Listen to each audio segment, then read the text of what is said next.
Mga kaalyansa ng dating Pangulong Rodrigo Duterte sama-sama para pabagsakin ang administrasyong Bongbong Marcos. Lahat ng yan pag-uusapan pagkatapos lamang ng intro.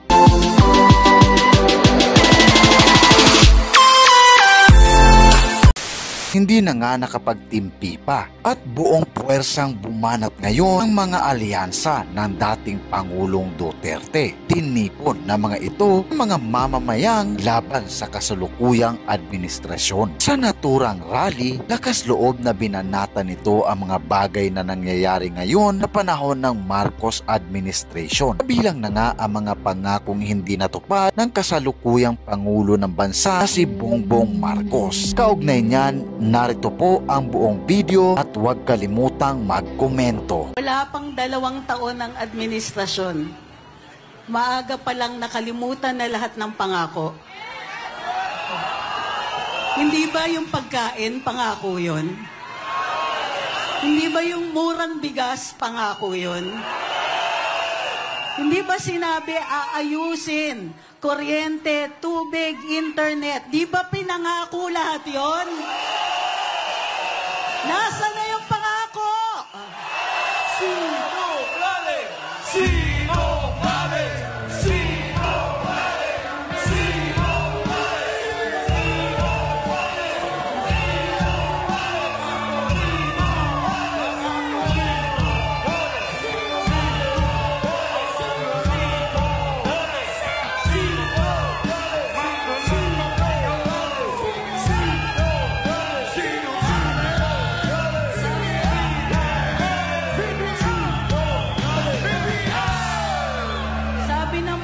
natin, at ito naaalala ko, sabi ng Pangulo natin, nakakaintindi siya sa mga taong naging biktima ng kawalan ng hustisya.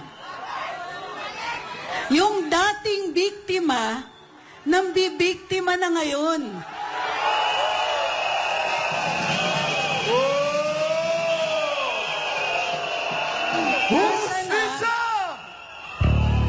Nasaan na yung pangako ng hustisya?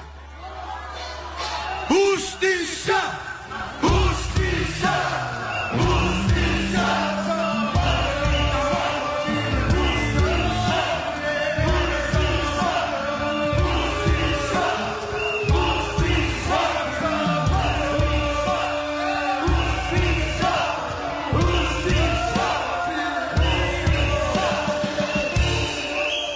Sana konti man lang compassion, konti man lang simpatiya. Marami sa atin naghihirap. Maraming naghahanap ng murang bigas. Maraming hindi na kaya bayaran yung kuryente at tubig. Pero pag buwan-buwan nakikita natin, nakasakay sa eroplano panay ang biyahe. Di mo pera yan! Hindi mo pera yan! Hindi mo pera yan!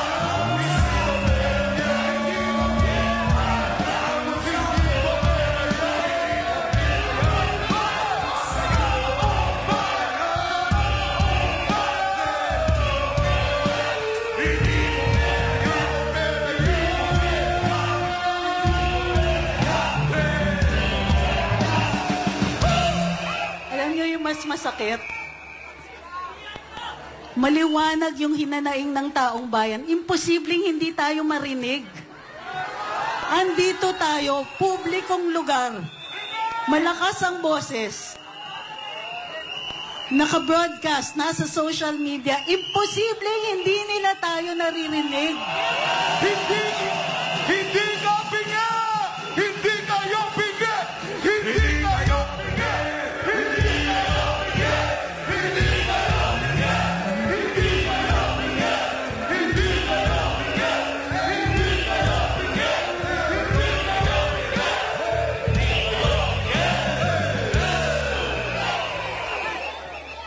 Ang pinakadasal ko ngayon, sana yung dating biktima, maalala niya kung paano maging biktima. Maalala niya kung paano mag-alala kung anong kinabukasan niya. Mag-alala kung makukulong ba sila. Di ba may panahon na umabot sila sa ganon? Ngayon sila na nambibiktima. Hindi totoo na 31 million ang boto ni Bongbong Marcos. 3 meeting yan sa Smartmatic para masiguro na maiupo niya ang kanyang asawa sa Malacanang. Minanipula niya ang pinakamabigat na institusyon ng gobyernong ito para mailuklok niya ang kanyang asawa bilang Vice President at that time. So you see, hindi titigil si Lisa Marcos ngayon dahil nagwagi siya sa pagmamanipula ng election system natin. Hindi totoo na 31 million ang boto ni Bongbong Marcos. Excuse me. Hindi pala Bongbong Marcos. Bobong Marcos.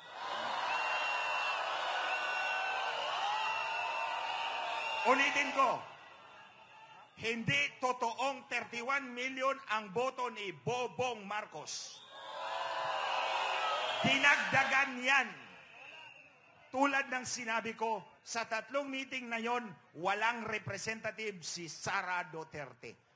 At ayaw ni Lisa Marcos kay Sara Duterte, believe me, nandun ako sa kanyang opisina. Ayaw niya kay Sara Duterte. Ngayon, Mr. Robles,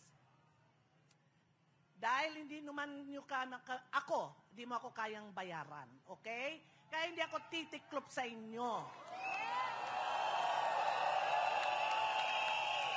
Kung ang Senado, to be specific, si Senator Raffy Tulfo ay napatiklop nyo after the executive session, hindi ko na yun alam. Pero ang Sandracam, hindi kita titigilan hanggat hindi ka bumabayan sa pwesto mo. Bismillahirrahmanirrahim. Magandang gabi po sa inyong lahat. Alam niyo po, itong samahan na ito, walang iwanan nito.